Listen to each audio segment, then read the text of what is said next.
My phone buzzed against my palm, lighting up with a notification that stopped my heart cold. Charge approved. $62,000. I stood frozen in the gray parking lot, staring at the screen while the wind bit at my face.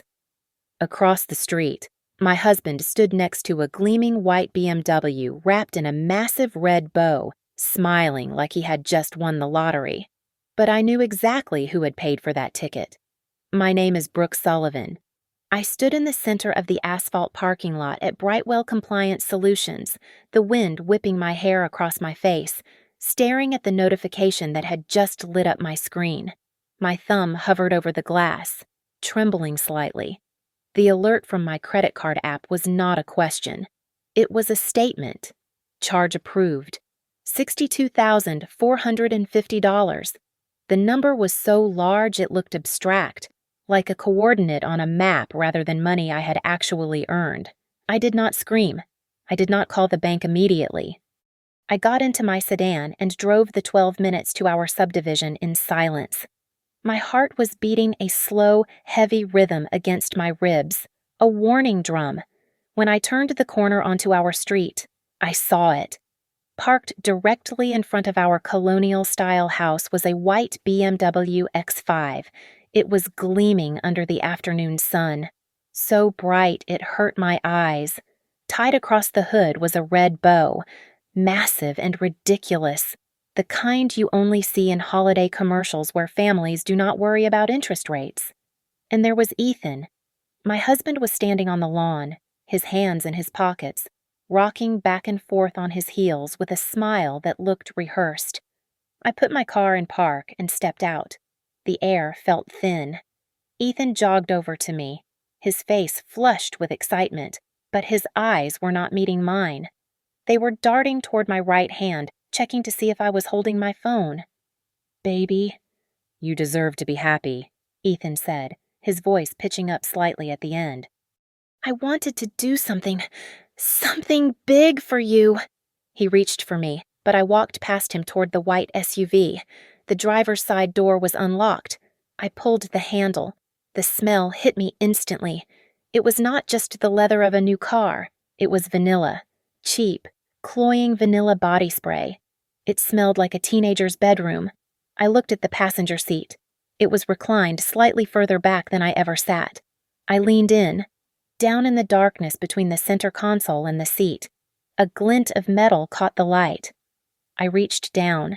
It was a compact mirror, pink plastic, the kind you buy at a drugstore for $5, and right next to it, wedged deep into the carpet, was a phone. A white iPhone with a cracked screen protector. I use a Samsung. I felt Ethan's hand on my waist. He pulled me back out of the car and spun me around, wrapping his arms around me tightly. I stiffened. Over his shoulder, I saw Mrs. Gable from next door standing on her porch, watching us with her arms crossed. Ethan saw her too. He squeezed me harder, pinning my arms to my sides. Don't make a scene. Brooke," he whispered against my ear, his tone shifting from loving husband to stage director. "Mrs. Gable is watching. Just smile for me. Please, don't ruin this." He pulled back just enough to look at me, his smile plastered on like a mask. "It's beautiful." Right. I looked at the car, then I looked at the red bow. It was not a gift. It was a shackle. He had not bought me a car. He had used my credit, my name, and my financial history to buy himself an ego boost. And he had likely driven his mistress around in it before bringing it here to park in my driveway. That $62,000 was a chain around my neck, and he was holding the key while asking me to thank him for it. The old Brooke would have cried. The old Brooke would have asked who owned the pink mirror.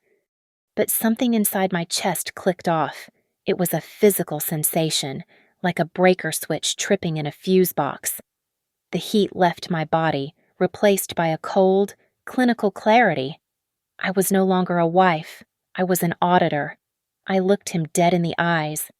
"Okay," I said. Ethan blinked. He looked relieved, almost giddy. He had expected a fight, tears, a panic attack about the budget. He did not expect zero resistance. "That's my girl," he said, kissing my forehead.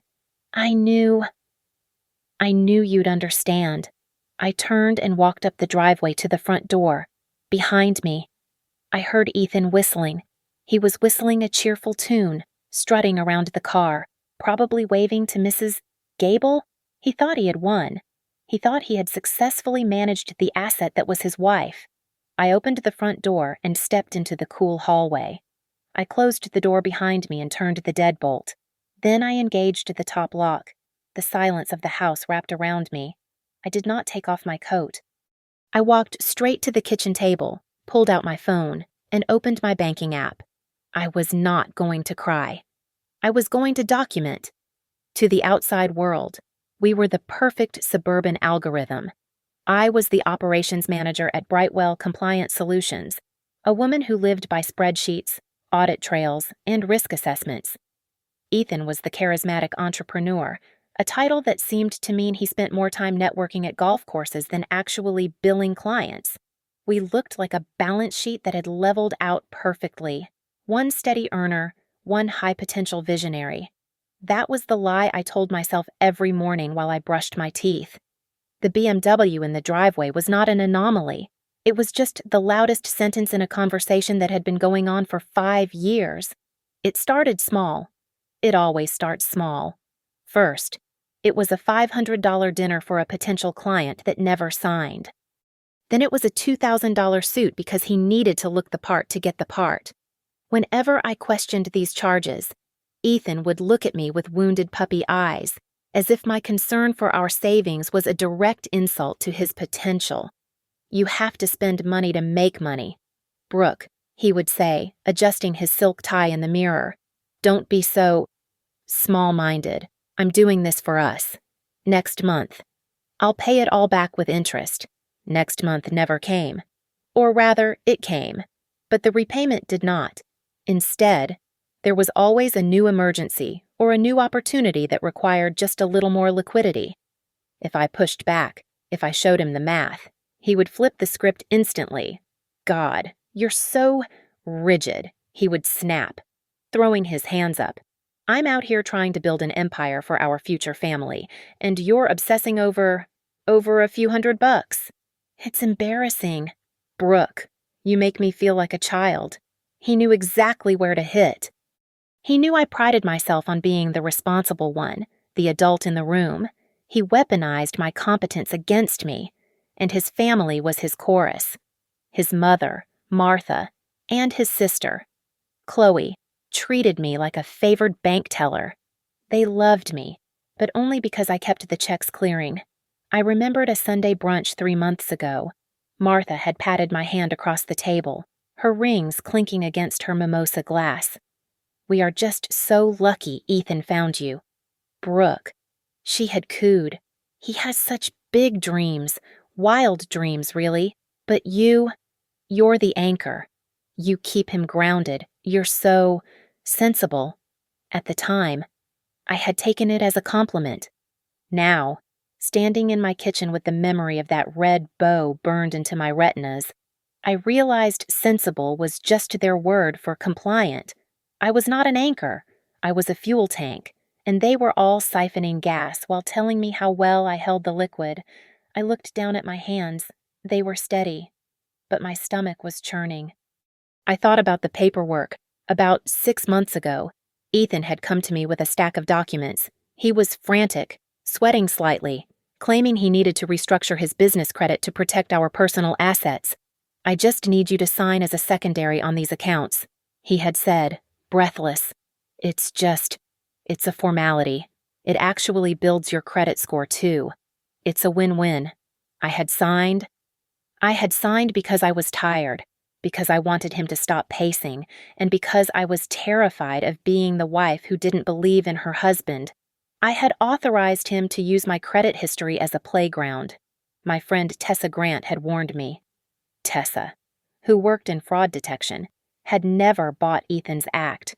She called him a performer. I had pulled away from her over the last year because her truth felt too much like an attack. "He's not a partner." Brooke. She had told me once over coffee, her voice low and serious. He's a dependent who thinks he's the CEO.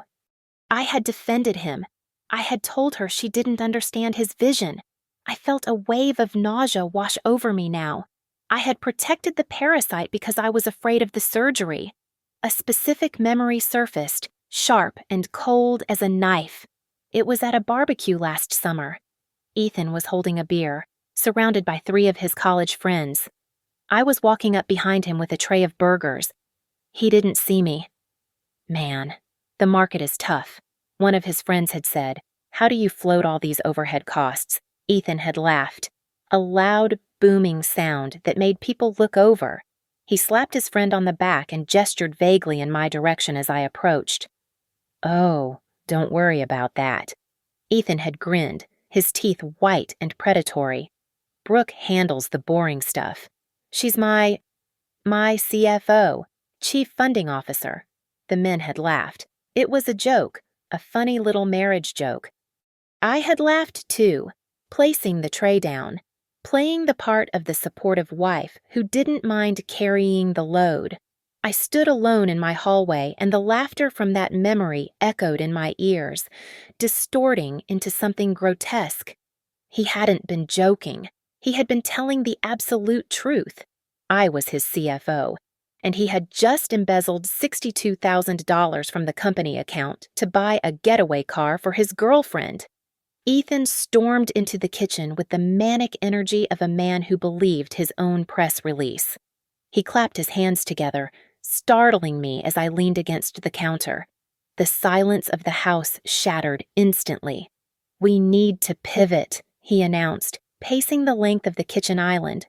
"The car is just the beginning. Brooke, I invited people over. We are hosting a launch party. Tonight." I stared at him. It was 2 o'clock in the afternoon on a Tuesday. "Tonight?" I asked, keeping my voice flat. "Yes, tonight."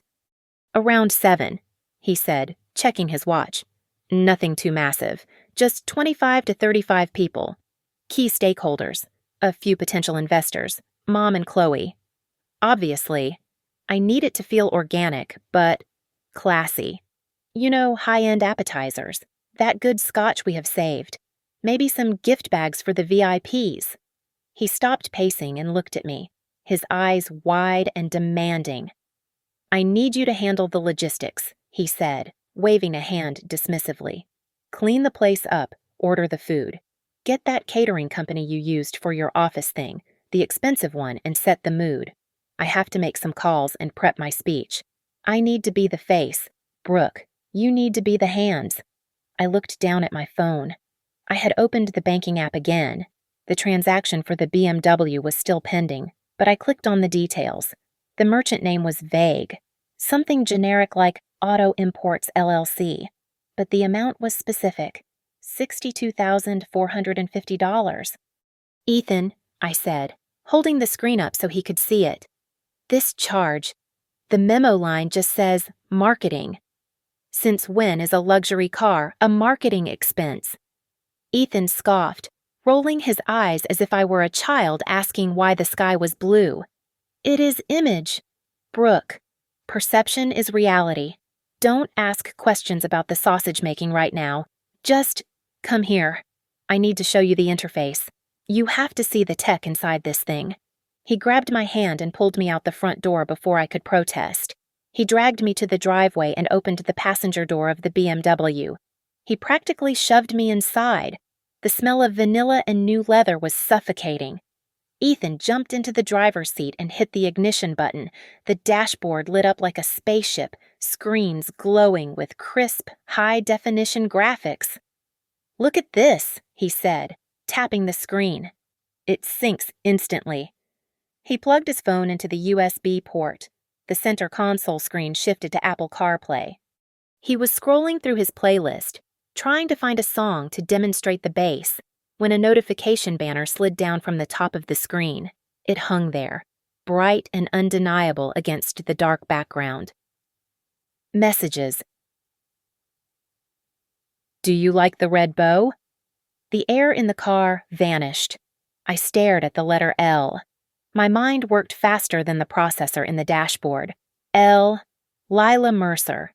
She was the 20-something marketing associate at Ethan's co-working space, the one who commented 3 flame emojis on every single one of his Instagram posts, the one who had liked photos of our dog from 3 years ago at 2 in the morning.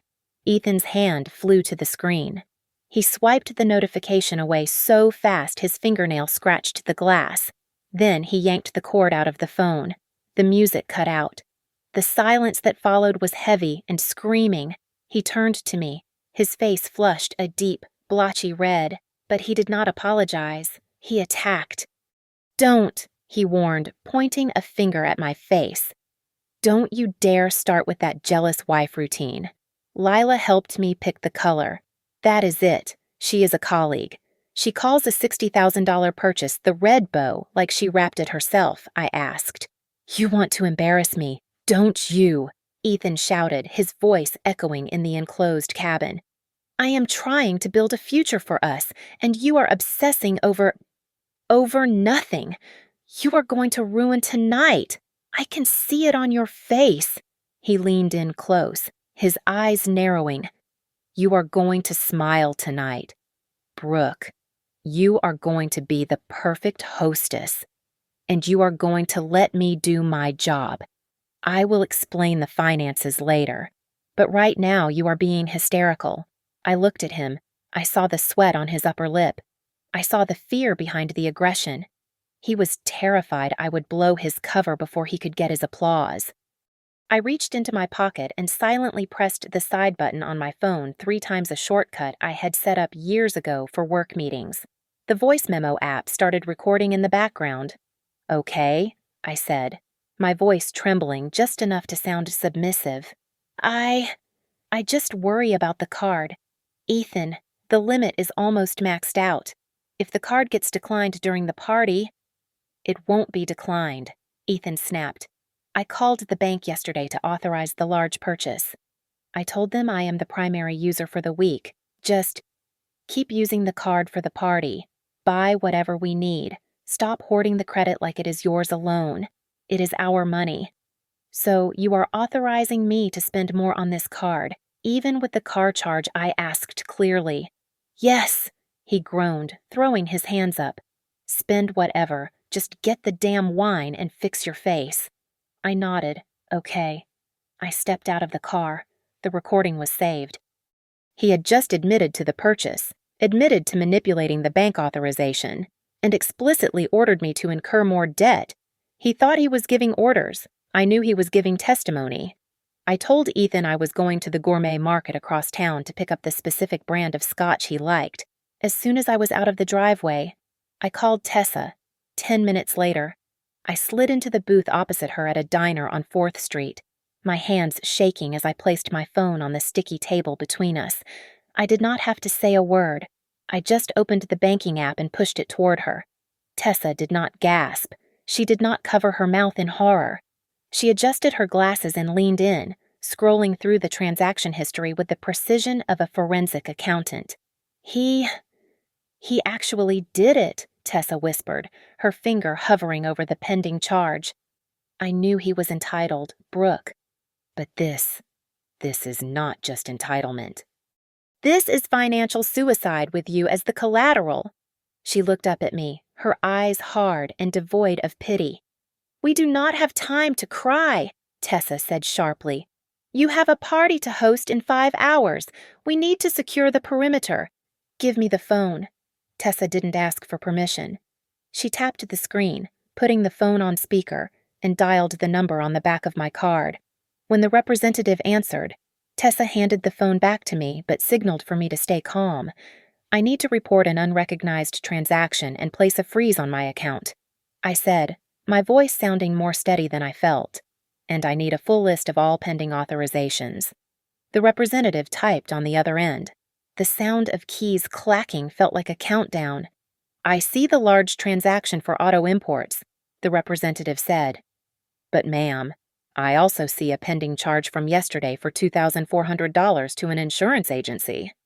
"It appears to be a 6-month premium payment." I felt the blood drain from my face. He had not just bought the car, he had insured it. And he had put the policy on my card, meaning my name was likely attached to the liability of a vehicle I had never driven. Freeze it, I said.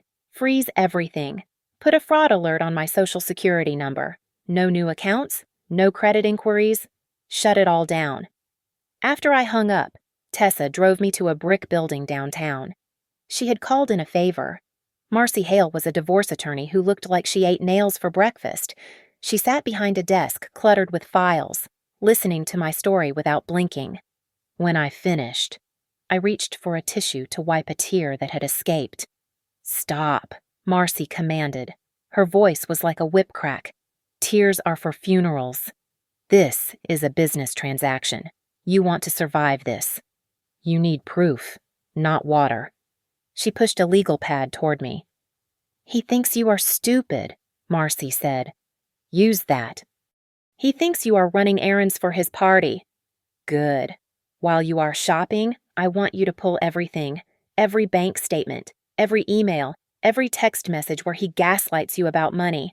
I want a paper trail so thick he chokes on it." I spent the next 2 hours in a frenzy of digital excavation. I sat in a library cubicle, logging into every shared account we had. I downloaded PDFs of statements going back 3 years. I took screenshots of texts where Ethan promised to pay me back. I found the email confirmation for the marketing expense, which was clearly a vehicle purchase agreement sent to his personal email, which he had foolishly left logged in on my iPad. I opened a spreadsheet. I started typing numbers. Rent assistance for his office, $12,000. Credit card payoffs, $18,000. The investment loan he swore was for stock, $25,000. The BMW, $62,450. The total at the bottom of the column was over $117,000. I stared at the number. I felt sick, a physical wave of nausea rolling through my gut. I had not been a wife. I had been a venture capitalist for a failing startup called Ethan Sullivan. Marcy looked at the spreadsheet when I returned to her office. She nodded. Impressed. "Here is the strategy," Marcy said, leaning forward. "Do not scream at him. Do not throw his clothes on the lawn. That gives him the victim narrative. He wants a show. Give him one, but not the one he expects." She tapped her pen on the desk. "You are going to go home. You are going to set up for this party. You are going to let him preen and strut. And then, you are going to withdraw your consent to be his bank. You are going to remove yourself from the system and let gravity do the rest." I drove home with the trunk full of cheap appetizers I had bought at a discount store, not the high-end catering he demanded. I pulled into the driveway next to the BMW. Ethan was inside, probably getting dressed, thinking he had successfully bullied me into submission. I looked at the red bow one last time. It looked different now. It didn't look like a gift. It looked like evidence. "Okay," I whispered to the empty car. I was not going to ruin the party. I was going to turn it into an audit. And Ethan was going to be the only one who didn't know he was being examined. I slipped into the house through the garage door, moving as quietly as a shadow. The sound of Ethan's voice drifted down from his upstairs office. He was laughing, that loud, performative laugh he used when he was trying to charm someone over Zoom. He was likely meeting with investors, or perhaps talking to Lila. It did not matter. His distraction was my opportunity. I opened my laptop on the kitchen island. My fingers moved across the keyboard with the speed of a pianist playing a requiem. I pulled up the contract for the event rentals, the high-top tables, the velvet linens, and the ambient lighting he had insisted were non-negotiable for the vibe. I found the cancellation clause. I was technically within the window, though just barely. I dialed the number for the rental company, pressing the phone tight against my ear. "This is Brooke Sullivan," I said, my voice low but steady. "I need to cancel the delivery for tonight." "Yes, the entire order." The coordinator on the other end sputtered, mentioning a restocking fee and the lateness of the request. "I don't care about the fee." I cut in, watching the ceiling to make sure Ethan was still talking. "Just cancel it, and remove my credit card from the file. Do not charge anything else to it. Do you understand? Click. Done. Next. I logged into the household accounts. Netflix, Hulu, DoorDash, the rideshare app he used to shuttle himself around town like a celebrity. Every single service was linked to my Platinum card. I didn't just log out, I changed the passwords. I removed the payment methods, tonight. When he tried to order late-night wings or put on a movie to impress his guests, he would be met with a cold, unyielding login screen and a request for payment. Let's see you. Let's see you spin that, I whispered to the empty room. I moved to the living room. The expensive crystal decanters I had bought for his birthday last year were sitting on the bar cart, the imported cigars, the silver serving trays. I gathered them all up. My movements were precise, lacking any sentimental hesitation. I carried them into the storage closet under the stairs, placed them on the back shelf, and shut the door. I turned the deadbolt key and dropped it into my pocket. Then, I took a piece of yellow legal paper from the counter. I uncapped a Sharpie.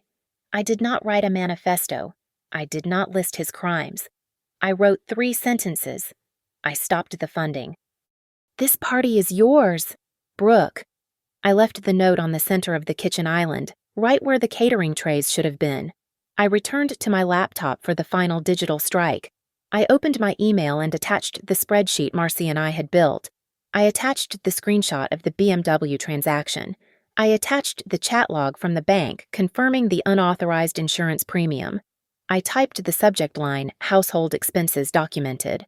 I started adding the recipients, Ethan, his mother, his sister. And then, I glanced at his iPad, which he had left charging on the counter. The screen was open to the calendar invite for tonight. My breath hitched in my throat. No. I breathed out, my hand flying to my mouth. There, on the guest list for tonight, was the name Robert Sterling. My CEO, the head of Brightwell Compliance Solutions. Ethan had invited my boss. He wasn't just throwing a party, he was staging a coup on my professional life. He wanted to show Robert that he was the successful one, that he was the provider, likely to pitch him some terrible investment idea while I served drinks like a waitress. He was going to use my career credibility to launder his reputation. If I stayed, I would be humiliated. If I played along, I would be validating his fraud in front of the man who signed my paycheck. You absolute narcissist, I hissed, my hands shaking with a fresh wave of rage. You think you own me. I set the email to send at 8 o'clock tonight, exactly when the party would be in full swing. I walked into the bedroom. I dragged my suitcase out from under the bed. I didn't pack everything. I just packed what I needed to survive the next week. A few suits for work, my toiletries, my passport. I zipped the bag shut. The sound was loud in the quiet house, like a zipper closing up a body bag. I wasn't running away. I wasn't hiding. I was resigning from the position of Ethan Sullivan's wife. I pulled the handle up and wheeled the bag toward the door, leaving the silence behind me to wait for the storm. I drove for 45 minutes until the manicured lawns of our subdivision gave way to the cracked asphalt and neon signs of the highway strip. I pulled into the parking lot of the Starlight Motel, a place where the sheets were likely polyester and the anonymity was guaranteed. I sat in the driver's seat with the engine idling and opened my phone settings. I tapped the button to stop sharing my location. The digital tether that bound me to Ethan snapped. I was officially a ghost. I checked into room 104. The room smelled of industrial cleaner and stale cigarettes, but to me, it smelled like oxygen. I sat on the edge of the stiff mattress and watched my phone light up. It was Ethan. Again.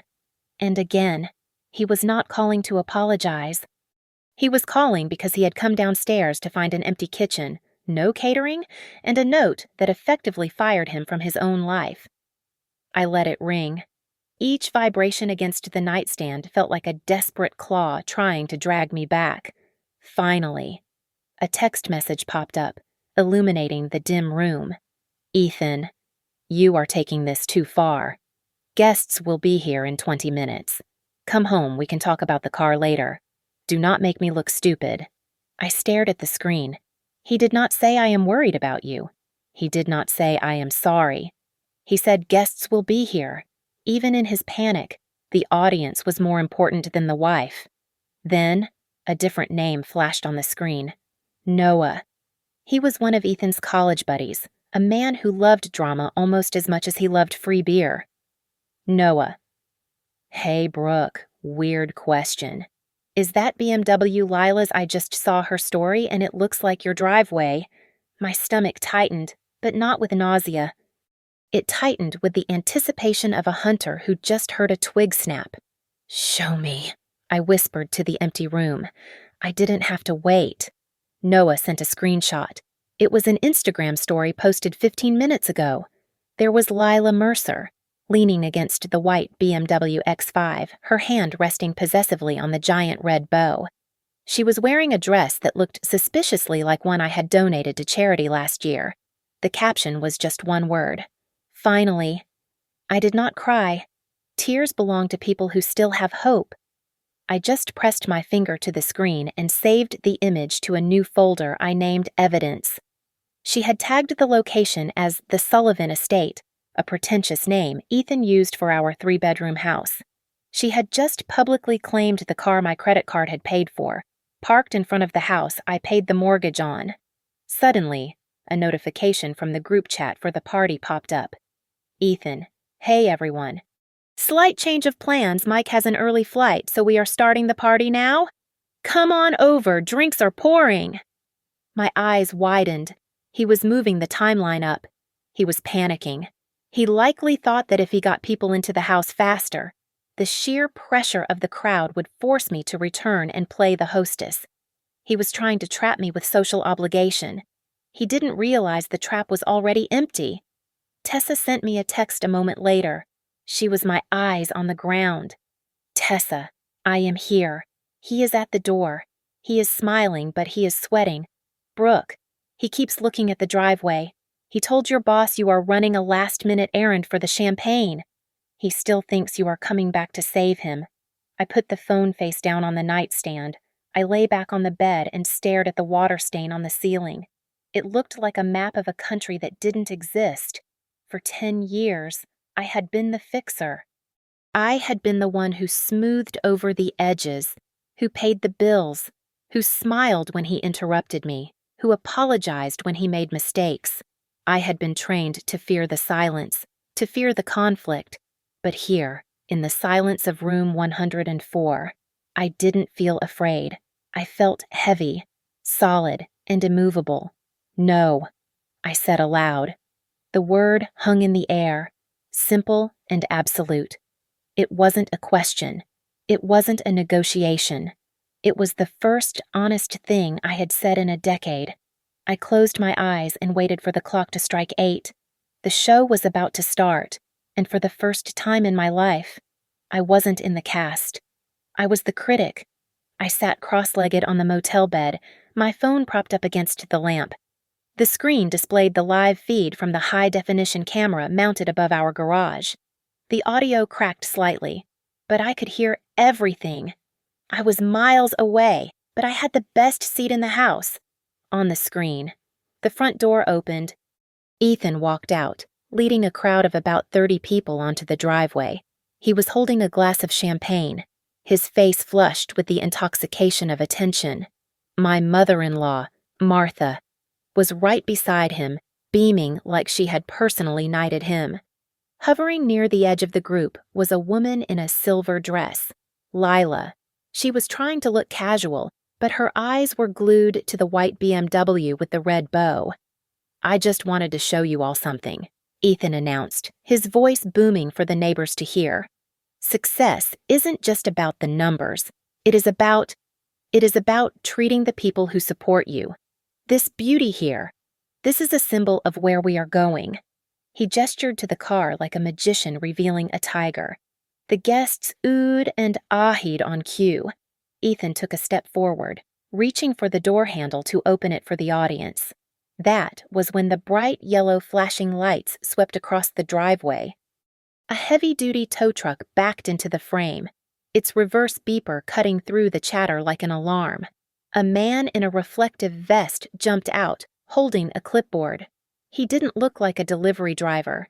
He looked like a man who had heard every excuse in the book. Ethan laughed nervously, lowering his hand. "Ah, looks like the detailing service is here a bit late," Ethan joked, turning to the crowd. "I ordered a final polish. These guys, always eager." Right. He walked toward the driver, putting on his authoritative voice. "Buddy, we are in the middle of a party. You need to come back tomorrow." The driver didn't stop. He walked right past Ethan to the BMW and checked the VIN number against his paperwork. "I am not here to polish it, sir," the driver said, his voice flat and bored. "I am here for a repossession order. Payment declined. Fraud alert triggered by the primary card holder." The silence that fell over the driveway was instant and absolute. It was quieter than the grave. Repossession, Ethan stammered, his smile twitching. "That is a mistake. My wife, she manages the accounts. She must have forgotten to clear the transfer. She is disorganized lately." He turned back to the guests, spreading his hands in a gesture of helpless victimhood. "You know how it is.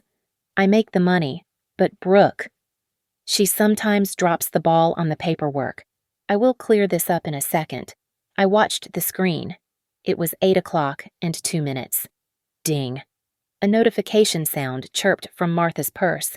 Ding, ding, ding, ding. Suddenly, the driveway sounded like a casino floor. Phones were lighting up in hands and pockets everywhere. My boss, Robert, pulled his phone out of his jacket pocket. Noah checked his watch. Lila looked down at her clutch. My email had arrived. Ethan looked around, confused by the sudden symphony of chimes. "What? What is that?" he asked. Robert was the first to speak. He didn't look up from his screen. He was scrolling. "It is an email from Brooke," Robert said, his voice dry and professional. Subject line: household expenses. Documented. She sent you an email," Ethan asked, his voice cracking. "Probably just the menu. Or an apology for missing the party." "It is not a menu." "Ethan," Robert said, tilting his screen so the light hit his face. "It is a spreadsheet. It lists a deposit for this party. Paid by Brooke, a transfer for your office rent, paid by Brooke, and a pending charge for a white BMW X5, unauthorized and disputed by Brooke." The crowd shifted. People stepped back from Ethan as if he were contagious. Martha was frantically tapping at her phone, her mouth hanging open. "Wait," Noah said, stepping forward and zooming in on an attachment. "This vehicle purchase agreement? The buyer listed is Brooke Sullivan." "Ethan, you didn't even buy the car. You used her identity." Ethan's face went from red to a ghostly, sickly white. He looked at Lila, desperate for an ally. Lila stared back at him, then at the tow truck driver who was now hooking chains to the front axle of the BMW. The realization hit her. The gift wasn't his to give, and it certainly wasn't hers to keep. She took a step back, disappearing into the shadows of the side yard, abandoning the sinking ship. "No, that is." "She is lying," Ethan shouted, but his voice lacked any real power. "She is trying to humiliate me. She is crazy. The bank isn't crazy." "Sir," the tow truck driver said, "keys. Now, or I drag it with the parking brake on." Ethan stood frozen. The driver didn't wait. He cranked the winch. The red bow crinkled and tore as the car was hoisted up at a sharp angle. The BMW, the symbol of his fake empire, was dragged up onto the flatbed like a dead animal. Ethan turned to Robert, his hand reaching out. "Robert, listen. It is a misunderstanding. I can explain the liquidity strategy." Robert put his phone away and buttoned his jacket. "I think the spreadsheet explains the strategy perfectly." "Ethan," Robert said, "I am going home, and I suggest you get a lawyer instead of a caterer." Robert turned and walked away. The other guests followed, a silent exodus down the driveway. No one said goodbye. No one thanked him. The tow truck rumbled off, taking the silence with it. Ethan was left standing alone under the harsh floodlight of the garage, the torn red ribbon fluttering on the asphalt at his feet. He looked small. He looked broke. I closed the app and turned off the lamp. I slept like a baby. The fallout from the party was not a wave of gossip about a love triangle. It was a tsunami of questions about solvency. In the small ecosystem of our town, the story shifted overnight. I was no longer the poor wife who got cheated on. I was the financial host that a parasite had nearly drained dry. People stopped asking who the other woman was and started asking where Ethan Sullivan actually got his money. I sat in Marcy Hale's office on Thursday morning, surrounded by the smell of old coffee and fresh toner. Marcy slid a document across the mahogany desk. It was heavy, thick with intent. This is a formal demand for repayment and a cease and desist on all unauthorized account usage, Marcy said, tapping the paper with a manicured fingernail. We are not asking him nicely. Brooke, we are telling him that the bank is closed. I signed the papers. My hand did not shake. The ink looked black and permanent. Now, Marcy said, leaning back, we need to pull the full credit report again. The deep dive. Sometimes, when a rat is cornered, you find out he chewed through more wires than you thought. We logged into the credit monitoring portal. The circle spun on the screen for a moment before loading the full history. I scanned the lines, mortgage, car payment, credit cards, and then my eyes snagged on a line item near the bottom. Personal loan SoFi. Opened 3 months ago. Balance $30,000. I felt the air leave my lungs. I never signed for a personal loan. I stammered, pointing at the screen. $30,000. What is this for? Marcy adjusted her glasses. Look at the stated purpose. Home improvement. Did you renovate the kitchen recently? No, I said, my voice hardening. He told me he was investing in the business with his own capital. He took out a loan in my name to pretend he had cash flow. The BMW was just a shiny hood ornament on a mountain of debt. He had not just spent my savings, he had mortgaged my future creditworthiness to fund his delusions of grandeur. I spent the next hour filing fraud affidavits. I did not scream. I did not throw a vase. I filled out forms. Did you authorize this transaction? No? Do you know the person who did? Yes. It was cold. Administrative violence. I was locking him out of the financial world one checkbox at a time. My phone buzzed. It was Tessa. You are going to love this, Tessa said, her voice crackling with vindication. I did some digging on Lila. The girl with the red bow. She is not exclusive. Brooke. She has been tagging 3 different guys in dinner date posts over the last month. Ethan isn't her boyfriend. He is just a sponsor. I almost laughed. Ethan thought he was a player, a high roller keeping a mistress. In reality, he was just another wallet in rotation, and he had used my money to buy his ticket into the lineup. Then came the call from Martha. My mother-in-law had not called to check on me for 2 days. When she finally did, her voice was shrill. Brooke, honey, I just got a call from the bank, Martha said, sounding breathless.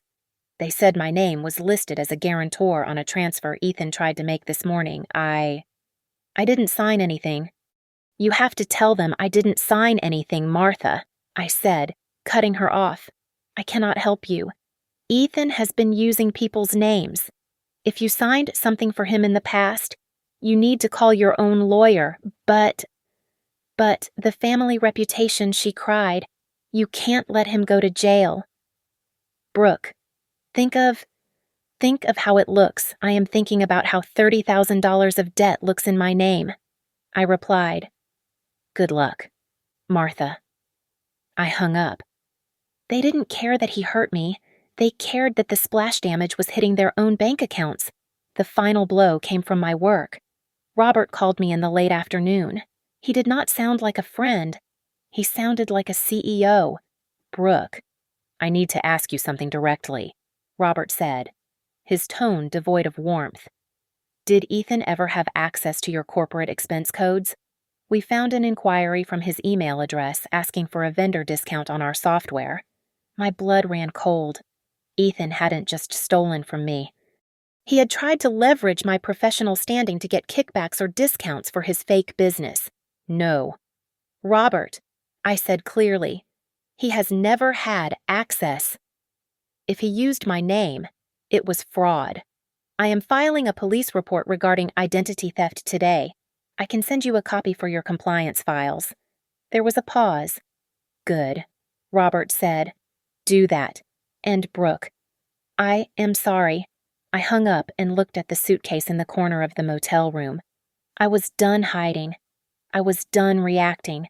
The investigation was over. The audit was complete. It was time to present the findings. I stood up and grabbed my keys. I wasn't going back to beg. I wasn't going back to cry. I was going back to the house to serve the final notice. I was going to walk through the front door not as a wife, but as the collection agent for a debt he could never pay. I did not use my key. I stood on the porch of the house I had paid for, the mortgage deed recorded in the county clerk's office with my signature at the bottom, and I pressed the doorbell. I waited. I wanted him to come to the door not as a husband greeting a wife, but as a tenant answering to a landlord. It took 2 minutes for the door to open. Ethan looked like he hadn't slept in 48 hours. His shirt was wrinkled, and there were dark circles under his eyes that no amount of charisma could hide. When he saw me, his expression shifted from confusion to a flash of defensive anger. You, he breathed out, gripping the doorframe. You have some nerve coming back here. Do you know what you did? You made me a laughingstock. You humiliated me in front of Robert. In front of my mother, I walked past him. I didn't ask for permission. I stepped into the foyer and walked straight to the dining room table. You invited the audience? Ethan, I said, my voice steady and devoid of heat. You set the stage. You turned on the lights. All I did was read the script you wrote.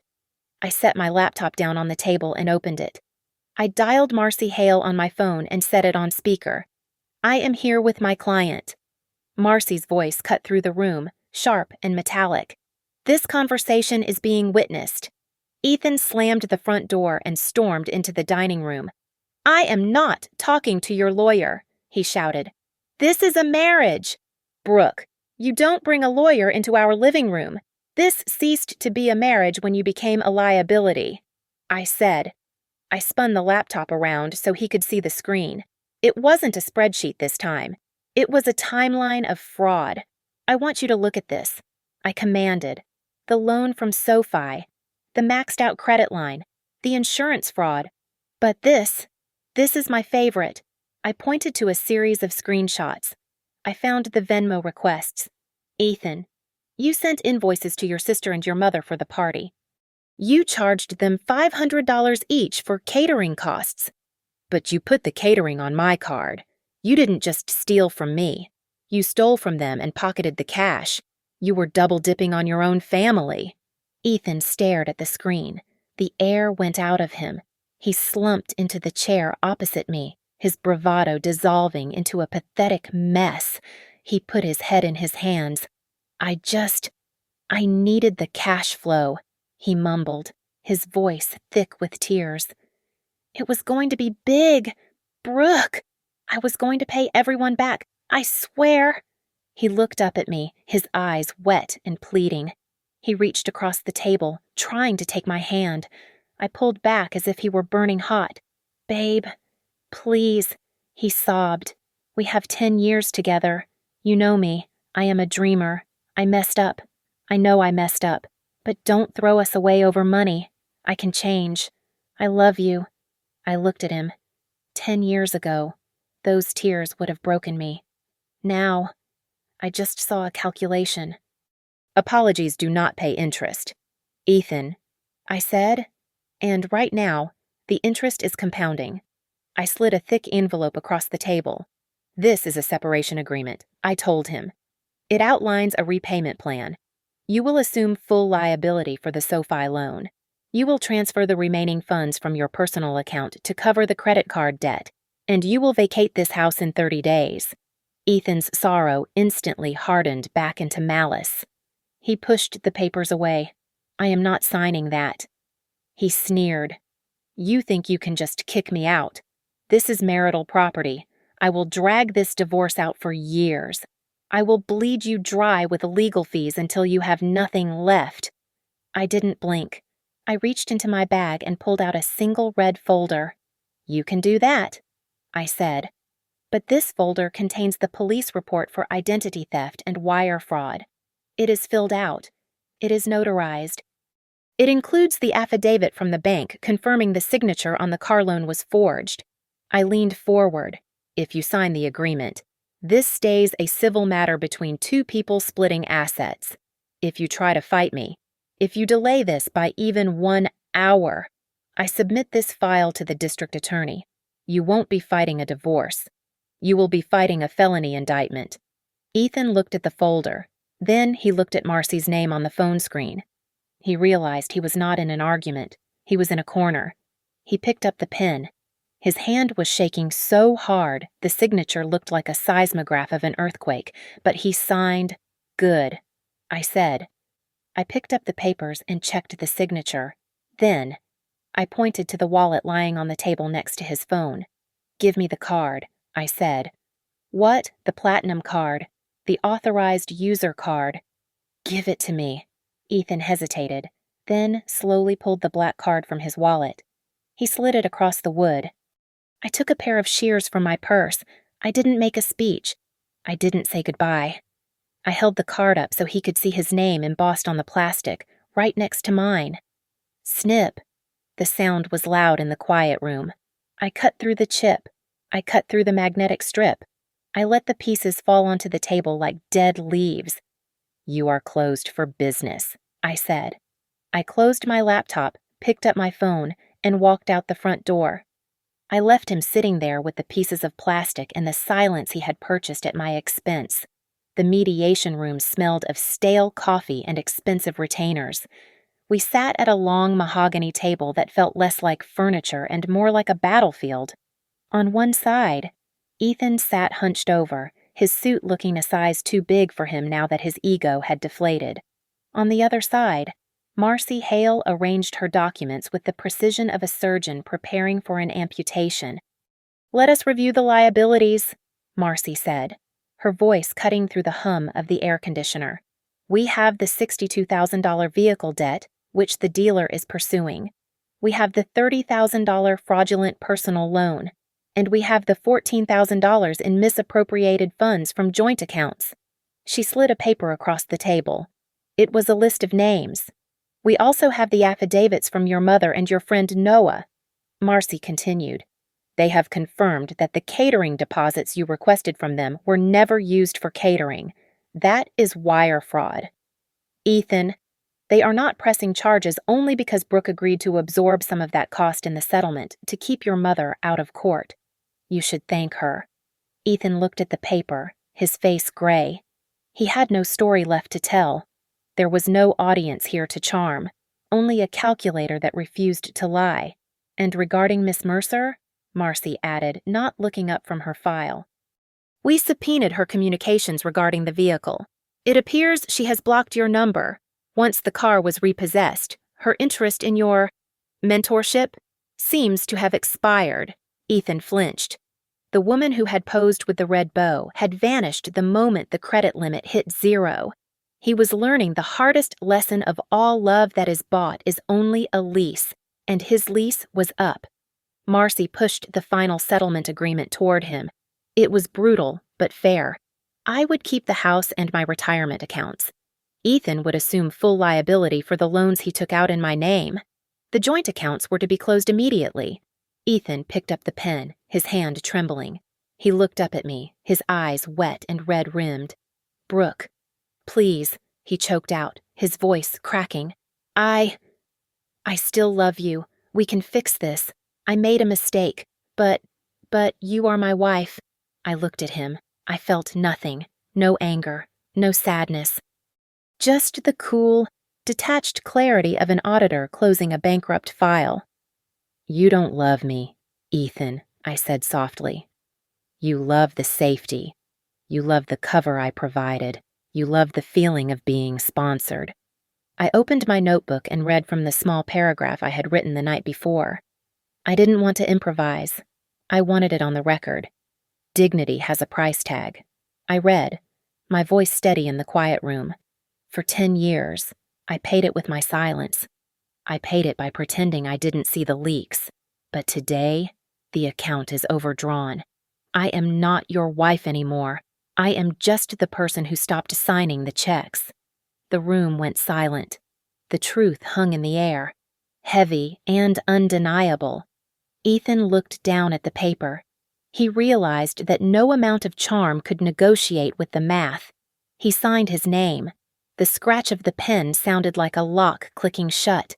I took the pen from him. I signed my name next to his. My hand did not shake. It felt light. It felt like I was signing a release form for a prisoner, and the prisoner was me. I stood up and walked out of the conference room. The hallway air was cold, but it filled my lungs like pure oxygen. My phone buzzed in my pocket. I pulled it out. Bank alert account updated. Authorized user removed. Credit limit restored. I smiled. It was the first notification in months that didn't make my heart stop. I walked to my car, my sedan, the one I paid for, the one I owned. I sat in the driver's seat and closed the door, sealing out the noise of the city. I didn't turn on the radio. I just listened to the hum of the engine. I didn't ruin your life. Ethan, I whispered to the rearview mirror. I just stopped paying for it. I opened my contacts. I scrolled to his name. I didn't block him. That would suggest I cared enough to hide.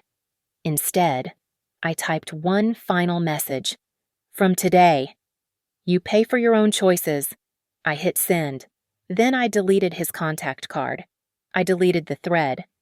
I turned my phone off and tossed it onto the passenger seat. I put the car in drive and pulled out onto the road. The silence in the car was perfect. It was clean. It was solvent. And for the first time in a decade, it was free. Thank you so much for listening to this story. I would love to know where you are tuning in from, so please leave a comment below, sharing your location and your thoughts on Brooke's decision. Did she do the right thing? If you enjoyed this story, please subscribe to the Lily Revenge Stories channel, like this video, and hit the hype button to help this story reach more people. Your support means the world to us.